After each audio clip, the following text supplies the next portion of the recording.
Ay, kinwestiyon ni Presidential Advisor for Poverty Alleviation Larry Gadon ang logic sa panawagan na gumawa ang Malacanang ng report kaugnay ng pagkamatay ng Rostan Sayan na si Paulo Tantoco. Ang Charlie Atong Ang was my client in 2007 for the crime of plunder. And of course, it will definitely magdi-discuss yan sila when you talk about security and defense. Sa tarif. Oo. Tuloy, ano pa? At umiinit ang region natin vis-a-vis China at yung issue ng Taiwan at issue ng South China Sea. So ako, nangangamba ako na baka naman ang exchanges na ibibigay ng Marcos Jr. kay Trump, kasi Trump is a very transactional leader that, you know, kailangan mo maibigay sa akin na something para maibigay ko ang gusto mo. Yes. Magandang hapon muli sa ating mga kasama. Nandito naman si Kuya Goods nagbabalik. At syempre, kung hindi ka pa nakasubscribe sa ating channel, pa-subscribe na lang po at hit mo na rin yung bell para lagi kang updated sa ating mga video. Ang hirap sa kanila, kinokonekta itong usapin sa mga yung hinahanap na buto. Buto ng munggo. Kinokonekta nila sa mga Duterte. Anak kayo ng tipaklong. Ang tagal-tagal na ng usapin na yan. Dahil wala ba kayong makitang ebidensya patungkol dito sa ICC? Pati ba naman itong mga missing na ito? Bibigyan nyo ng... bibigyan nyo, i-connect nyo? Wow! Pangklase talaga kayo tumirada, ano? Hayaan nyo. Malapit na ho yung 3 taon. 2028, ayan na. Mga kasama, kayo ho ba ay naniniwala dito sa mga patutsada na mga bakulaw, lalong-lalo na yung nangingitim, konekto daw sa pinagbabawal na candy at itong mga nawawalang mga mahilig maglaro ng game. Mahirap kasi magbanggit na mga, kasi merong mga friendly rules. Mga rules, kailangan hindi ka makapagsalita ng mga yung foul na words like yung mga natategay, Kaya ang hirap sa kanila, pati si Tatay Digong ikinokonekta pa. Nakakagigil na kayo, wala na kayong tigil. Dahil hindi talaga kayo makakuha ng mga witnesses nyo. Eto naman, pati si Mr. Atong Ang nadadamay. Hindi natin alam, ha? Baka itong laro na naman nila panakipbutas doon sa isang problema sa Amerika. Ano yung problema sa Amerika? Di ba nabalita na yung asawa ng nakaupo, parang nadadawit ang pangalan. Kasi yung isang lalaki na nategay na gumamit ng pinagbabawal na candy, yun. Tegay siya. At nabalita na itong babae yung huling nabalita ng Beverly Hills police. At tapos sinabi ng babae na tagapagsalita under hindi raw ho pinabulaanan niya. Naku, ano kaya ang usapin dito? Na-corner na si under dito. Police report ng Beverly Hills, may patunay na. Ayan na, masasampal ka na ng patunay dito. Panoorin natin. Ito daw ang sinasabi ni Antimo Claire Castro na idinagdag sa police report ng Los Angeles na kung saan nadadawit ang pangalan ni Liza Marcos sa pagkasawi ni Paulo Tantoco. Kaya't ang hato ni Antimo Claire, fake police report ang kumakalat ngayon. Pero ayon sa isang political strategist na si Malu Tiquia, nauna nang nagbigay ng statement ni Senator Amy Marcos sa pagkakakumpirma ng pagkasawi ni Paula Tantoco kung saan nadadawit si First Lady Liza Marcos na kung talagang tampered ang Beverly Hills Police Report, dapat itong patunayan mismo ni Antimo Claire. Ika nga, in cases involving perjury, the burden of proof is upon the accuser. If the Beverly Hills Police Report was tampered, then Jose Castro should prove it. In cases involving perjury, the burden of proof is upon the accuser. Sometime in the 3rd week of March 2025, in the social media landscape erupted with the controversy over the alleged digital alteration in a picture showing First Lady Liza Marcos posing with a group at a Malacanang clubhouse. This happened in the days after Juan Paulo Tantoco's mysterious death was Agoy. being reported and commented upon, and there were insinuations that First Lady Marcos was held for questioning by the Beverly Hills Police Department. Ang balita nga ngayon mga kasama, tatakbo ho ng Amerika itong babae at ang kanyang kilala nyo naman. Siyempre, magkasama sila. Isa ho silang pamilya. Isang mag-asawa. Tatakbo ho ng Amerika. Hindi lang natin alam kung ano ang dahilan bakit sila lilipad ng... ang balita ho itong 22. Ano kayang usapin ng mangyayari?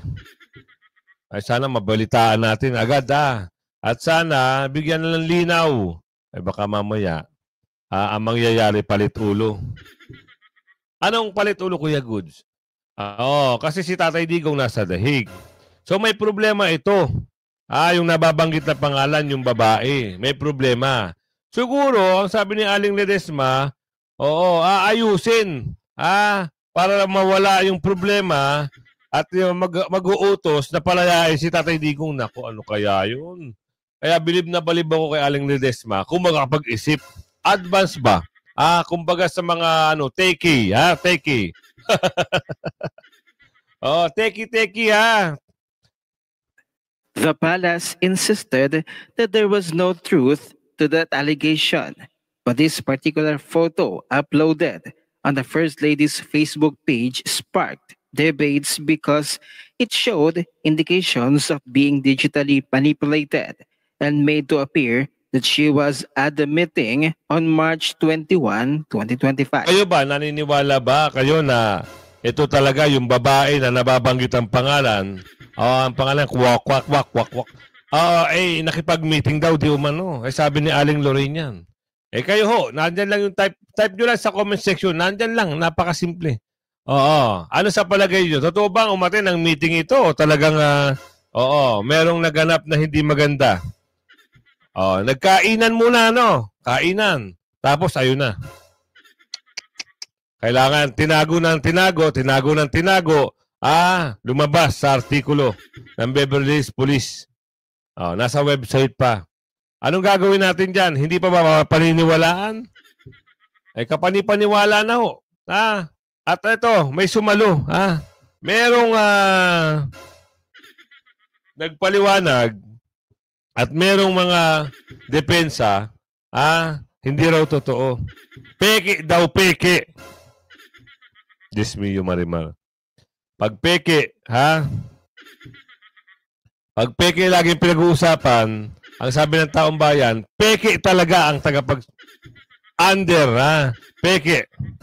Ayun lang. Baka mamaya, totoo ang sinasabi ng taong bayan na peke talaga. Hindi na nga siya pinaniniwalaan ngayon, meron patutsada. Ano patutsada? Aalis. Kasama. Saan na naman? Anong gagawin? Tapos pag nabalitaan na naman, may nag-report na naman. Yun na.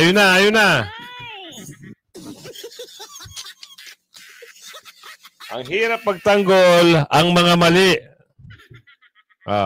Pwede naman mag-resign. Bakit kaya ayaw? Sabi na Aling Ledesma. The doubting Thomas says the doctored photo was uploaded to dispel speculations that the First Lady hadn't come back from the U.S. to undergo police questioning. In particular, Castro referred to a photo posted on the official Facebook page of the First Lady on Saturday, March 22, with the caption, regular meeting of the Asian Cultural Council, Pangarap Clubhouse, Malacanang Park, Manila, March 21, 2025.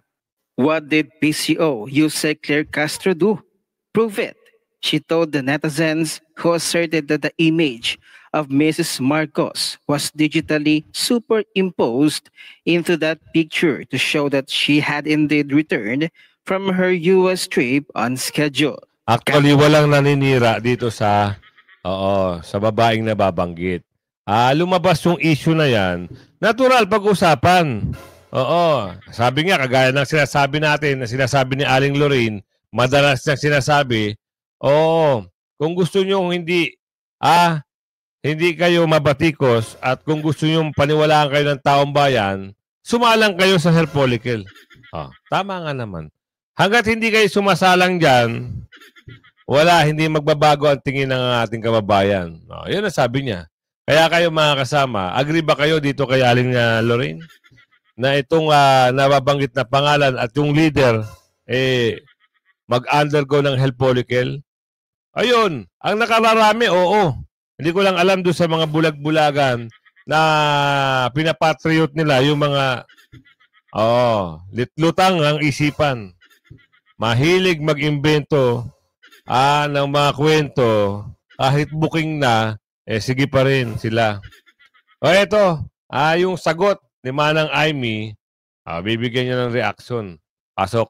Hinikayat ni Senator Amy Marcos ang palasyo na magsumite ng isang komprehensibong report tungkol sa pagkamatay ng negosyanteng si Paulo Tantoco at sa posibleng pagkakasangkot umano ni First Lady Liza Araneta Marcos at ng iba pang government officials dito kasunod ito ng report na pumanaw si Tantoco dahil sa umano'y coke effects.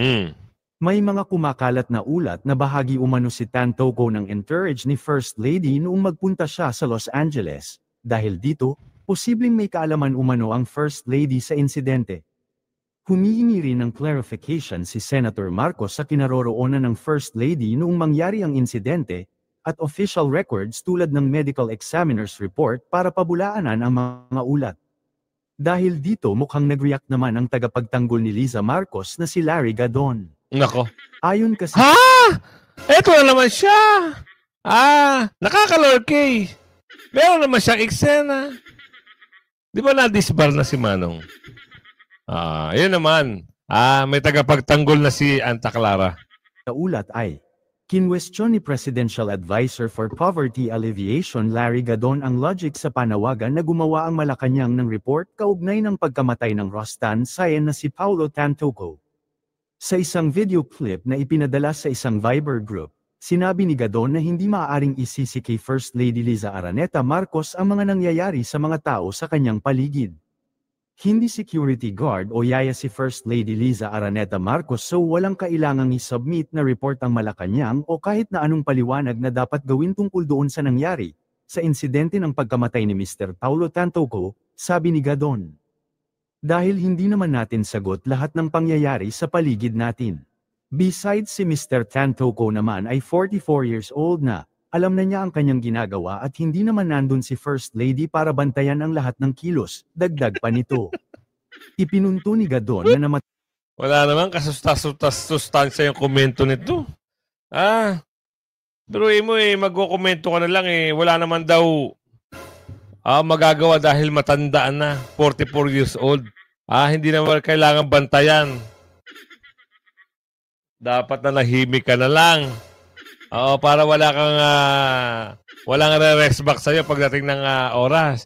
Gaya nito, may makakarinig sa'yo, yung mga banat mo, patungkol na naman doon sa birada sa mga bumabatikos, Sabi nga nila Ago ka ba? Ay, hindi pala. Bom ka ba? Bom ka! Di ba yan lagi sinisigaw? Ano yun? Bom ka ba? Bom ka? Bom! Nakakaluka, mga kasama. Si Tantoco sa Los Angeles, kung saan walang jurisdiksyon ng gobyerno ng Pilipinas. Magsasubmit ng report para saan? Meron na ngang report, yung coroner's report ang sabi, Mr. Paulo Tantoco died of accident due to overdose, nagkaroon siya ng heart attack so, ano naman ang kinalaman ni Madam Liza doon, sabi pa ni Gadon. Napakalayo, sobra-sobra namang pang-aasar yan. Kung kayo ang sisihin ko sa lahat ng pangyayari, pati ng aso ng kapitbahay nyo namatay kasi kapitbahay kayo. O kaya may namatay na kababayan kayo sisisihin kayo, namatay yung kababayan nyo at dapat kayo ang sisihin dahil kababayan kayo. Ganun ba yun? Nasaan na yung logic? Punto ni Gadon. Kung mayroon umanong dapat na imbestigahan, Ito ay ang kawalan ng ginawang aksyon ng Duterte administration. Duterte! Sabi na eh. Meron na naman patungkol eh. Diba? Kaya nakakawindang itong mga ito. Pag ito ay babanat, meron talaga. Meron tumbok sa dulo. Duterte ang sisisihin. Halos lahat na lang Duterte. Pati ba naman na andun si Tatay Digong, isasama mo pa. Kaya naniniwala ako dito sa lumalabas na issue eh. Na itong si Atong Ang ay kinukonekta dito sa mga yung war on candy. Kinukonekta. Bakit? Ano patunay mo? Sabi ni Aling Ledesma. Ate Aling Ledesma, may balita dito na ganun nga. Sabi nung nangingitim sa kanyang parang daw, intersection. Hindi ba pwedeng U-turn slot na lang? Talay. Sa mga kaso ng nawawalang sabungero. Ayan na. Ang dapat na imbestigahan ay ang Duterte administration kasi ang dami-daming namatay na mga sabungero nangyari yun noong panahon nila. More than 30 yung mga namatay na sabungero at walang nangyaring investigasyon kahit isa.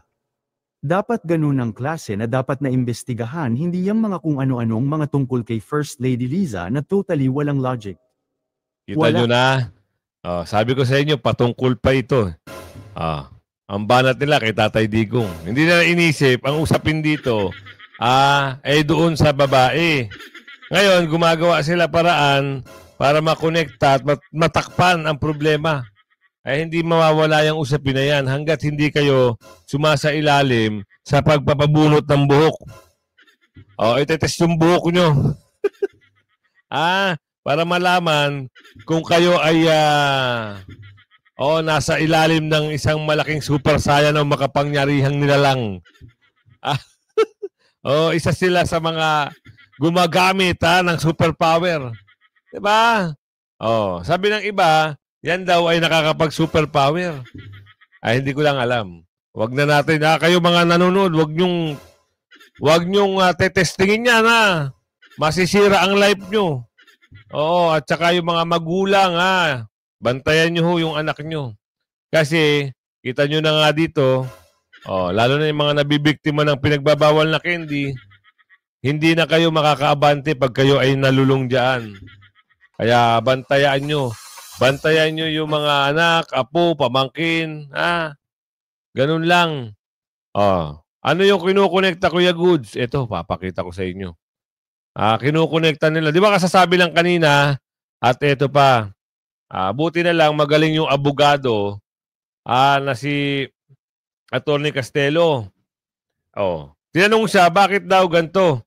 Sinagot niya, kliyente ko yan 2007 pa eh. Alamin natin kung anong balita pa. Sabungero ngayon dun sa mga drug watch ni former President Duterte. And now you're serving the Vice President, the daughter of the former President, the Duterte, and you used to be the lawyer of Atong Ang. So, palinaw po nito ma'am kung wala na ba kayong connection kay AA? Like, when was the time that you lawyered for him po? Okay. Although, of course, I have said last week that this is really not about me, right? It's about the office of the Vice President and the President herself. But quickly, I will respond. Charlie Atong Ang was my client in 2007 for the crime of plunder. And then we went on probation. We succeeded in seeking for probation. And he was given a 2-year period. So in 2009, I just got him. I released him from the Bikutan where he stayed, and then because he was released because he already complied with all the conditions set by the probation officer. And as soon as he was released from Bikutan in 2009, that was the end of our lawyer-client relationship. He was never my lawyer again. We remained friends, yes, but his own activities, his endeavors, his own businesses, I had nothing to do with anymore. I have nothing to do with present day. Present day tense na lang, okay. No, I'm not involved in any of his activities from the time that he was released from Bikutan. Kita nyo na mga kasama. Anong nangyayari? kinukonekta eh. Ang saklap, di ba? Bakit kailangan nyo i-connecta ito mga bagay-bagay na ito? Ano ang kinalaman ni Tatay Digong dito sa mga nawawalang buto ng munggo? Tsaka hindi dapat ipasok yan. Ano ba ginawa ni Tatay Digong dyan? Napatunayan nyo ba na kasama siya dyan? Inutos niya yan? Puro kayo kwentong kutsero, puro kayo kwentong barbero, wala kayong hindi kayo makatsamba kung tama o mali yung mga pinagtuturo nyo. Tapos yung isang pulis pa. Maraming sinangkot itong pangalan yun, Boy Totoy. Yung whistleblower, si Boy Totoy. Si Boy Totoy. Boy Totoy! Bakit ngayon ka lang lumalabas? Kakaiba rin yung mga pasok nyo, no? Kung kailan na wala na namang matinding ebidensya labang kay Tatay Digong, eto kayo. Pumapasok kayo bigla-bigla, wala kayong katok-katok, Boy Totoy. Eto pa. Analyst ng ambas na magiging negosasyon. Eto na. Kasi meron ngang balita na pupunta ng Amerika. Etong si Bungit-ngit. Merong nag-analisa na baka magiging negosasyon ito ni Bungit-ngit at ni President Trump. Siguro hindi naman na ob si President Trump na makipag-deal siya o ex-deal kung halimbawa pagbigyan ng kalayaan ng kanyang asawa kapalit ng paglaya ng kaibigan ni Donald Trump na si Tatay Digong. Baka ganun. Ayun sabi ni Aling Ledesma. Kaya alamin natin dito sa magaling na nag-a-analyst na to. Pasok. Wait lang Pupunta kasi ng Amerika ang mama. Pupunta ata si President Marcos sa United States at magkikipagkita kay Trump at part of the negotiation ata na mangyayari is yung tariff, and of course it will definitely magdidiscuss yan sila when you talk about security and defense. Sa tariff.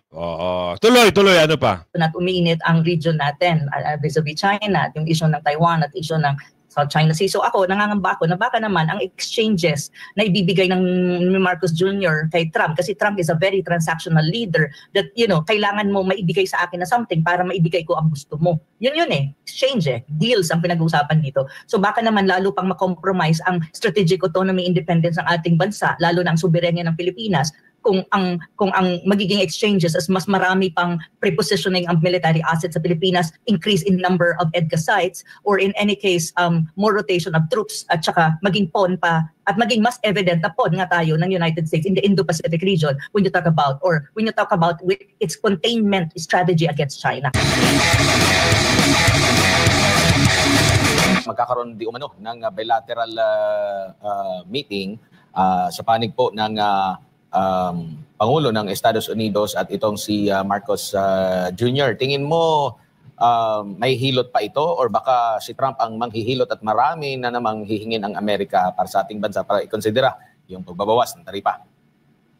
Yun na nga ang kinatatakot ko, Admar, sa announcement ni Rubio sa Kuala Lumpur na sinasabi niya na parang pupunta ata si President Marcos sa United States at magkikipagkita kay Trump at part of the negotiation ata na mangyayari is yung tariff, and of course it will definitely magdidiscuss yan sila when you talk about security and defense, lalo na umiinit ang region natin vis-a-vis China at yung issue ng Taiwan at issue ng South China Sea. So nangangamba ako na baka naman ang exchanges na ibibigay ng Marcos Jr. kay Trump, kasi Trump is a very transactional leader that, kailangan mo maibigay sa akin na something para maibigay ko ang gusto mo. Yun exchange deals ang pinag-uusapan dito. So baka naman lalo pang makompromise ang strategic autonomy independence ng ating bansa, lalo na ang soberenya ng Pilipinas, kung ang magiging exchanges as mas marami pang prepositioning ang military assets sa Pilipinas, increase in number of EDCA sites, or in any case, more rotation of troops, at saka maging pawn pa, at maging mas evident na pawn nga tayo ng United States in the Indo-Pacific. Alam nyo, delikado yan. Kaya magaling si Tatay Digong yung panahon niya. Pinalis niya yung EDCA site. Kasi, pwede tayo madamay dyan. Doon lang sa mga nakakaintindi ito, Pag hindi naman kayo nakakaintindi sa usaping EDCA, wag na ko kayong kokontra. Dahil yan ay, kasi tignan nyo, pag dito nagkaroon ng EDCA site sa atin, naglagay na napakarami. Unang-una, pag-iisipan ka ng mga hindi maganda, siyempre magkalaban yan eh. Magkakalaban mga bansa. Pag-iisipan ka o target ka na ngayon. Isipin nyo nga, ano bang malapit? Ano ang malapit na bansa kaysa doon sa mga nababanggit? Isipin nyo na lang kung sino ang kapitbahay mo. Pero kung malayo yung kapitbahay mo, huwag ka nang sumali at sumausaw pa sa usapin na ganyan. Eto na. Naku, eto na yung usapin ni Saba Queen. DOJ prosecutor hiningi sa korte na i-convict. Naku, i-convict si Lai, Saba at Dayan. Ano meron dito mga kasama? Akala ba natin matatapos pa yung usapin na ito? Hindi. DOJ na nagsalita o DOJ prosecutors hiningi sa korte na i-convict si Representative Lai at Dayan. Tuloy. Naghain ng motion for reconsideration o apila ang panel of prosecutors ng Department of Justice o DOJ sa Regional Trial Court Branch 204 ng Muntinlupa City. Kaugnay ito sa pinakabagong desisyon ng mababang hukuman na pagpapawalang sala o pag-akwit kina dating Senador Laila de Lima at Ronnie Dayan sa kasong may kinalaman sa illegal drug trade sa New Bilibid Prison. Ito ang kaso na ni-remand o ibinalik ng Court of Appeal sa Muntinlupa RTC. Ayon sa prosekusyon, hindi nasunod ang direktiba ng Court of Appeals. Bigo umano ang korte na ipakita na ang recantation o pagbawi ng salaysay ng witness na si dating Bucor Officer in Charge, Rafael Ragos, na nakaapekto sa mga elemento ng krimen laban kina de Lima at Dayan. Ang orihinal anilang testimonya ni Ragos ay suportado ng testimonya ng ibang mga witness. Aligasyon lang din umano ang nasa recantation ni Ragos na napilit siyang idiin sina de Lima at Dayan sa kanyang unang affidavit dahil sa banta na ikulong sa krimeng pagkakasangkot sa illegal drug trading. Dagdag pa ng panel of prosecutors, walang naipresentang ebidensya si Ragos na pinilit siyang magbigay ng kanyang original statement. Hiling ng prosekusyon sa korte na gumawa ng panibagong desisyon at ideklara ang mga akusado o sina de Lima at Dayan na guilty sa isinampang krimen. Agoy. Kailan kaya to? Inaasahan to na sambayanan Gusto DOJ muling hiling sa korte na baliktarin ang desisyon. Naku, bakit babaliktarin? Candy case ni de Lima at ni Dayan. What is the third jeopardy? There's no, hindi natin alam to kung ano to. Panel prosecutor, the prosecution of Saba Queen pala to. Binatikos naman ng kampo ni de Lima ang hakbang ng prosekusyon at tinawag itong third jeopardy. Wala rin anya itong pagsang-ayon man lang ng Office of the Solicitor General. Dagdag pa ng abogado ni de Lima, wala na silang ibang magagawa kundi ikonsidera na maghain ng mga kaso laban sa DOJ prosecutors dahil sa umano'y prosecutorial misconduct. Binigyang diin ni de Lima na hindi na niya naiintindihan ang ginagawa ng prosekusyon matapos ang halos 7 taong hindi makatarungang pagkakakulong. Hindi na anya ito katawa-tawa kundi nakagagalit na. Dante Amento, UNTV, News and Rescue. Dios. Hindi na raw nakakatawa, nakakagalit na. Ano ba talaga? Pero ang sabi ng sambayanan, sige, diretso nyo para bumalik sa Oblu. Pagdawit ng, ito mahirap kasi yung pagdawit Dinadawit si Tatay Digong Diba? Ibibigay ko kayo ng isang sample lang dyan Bakit nababanggit ang pangalan ni Tatay Digong? Ano kinalaman ni Tatay Digong sa usapin ng mga, yung mga nawawalang buto ng munggo na yan? Anong pakialam niya dyan? Nakikinabang ba siya? Hindi naman siya nakikinabang sa kayan yung mga...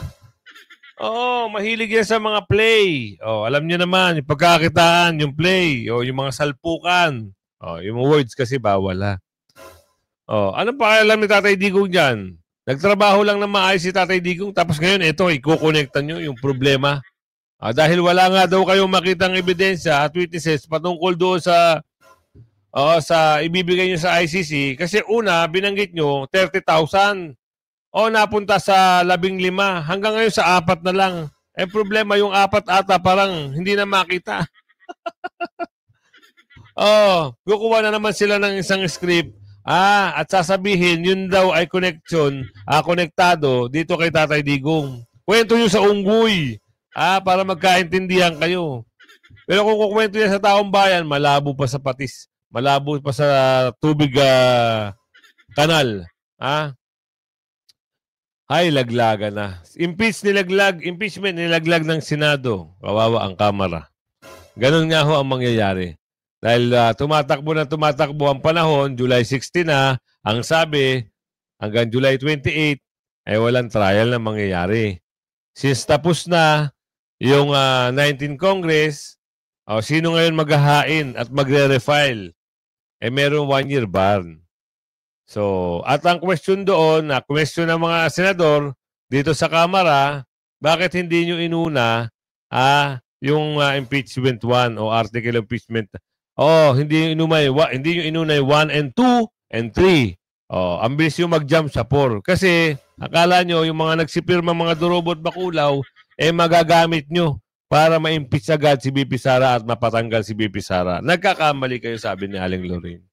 Hindi kayo aabante kasi nga, walang sustansya lahat ng mga binibintang nyo. Dahil sinagot na ng COA. Ano ba sabi ng COA? Malinis, maayos, walang pandudurobo, at tama ang paggamit ng pera. Kaya kung umabot ka sa video natin ito, pakilagay share ng video. Hanggang sa muli, bye-bye!